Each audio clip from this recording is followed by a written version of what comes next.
సారథ్యంలో వానర సైన్యంతో విజృంభిస్తూ లక్ష్మణస్వామి తనతో పోరాటం చేస్తున్న రావణుడి కుమారుడు ఇంద్రజిత్ తనతో వేరు చేశాడు.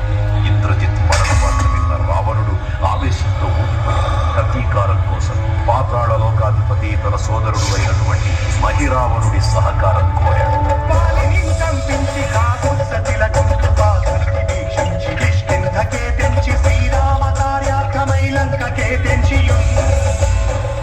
ఆ జీవి మకర ధ్వజుడు అనే తన పుత్రుడు మహాసముద్రాన్ని దాటుతుండగా నీటిలో పడ్డ స్వేదవిందు ఒక మొసలి గ్రహించడం వల్ల జన్మించాడని తెలుసుకుని ఆశ్చర్యపోతాడు.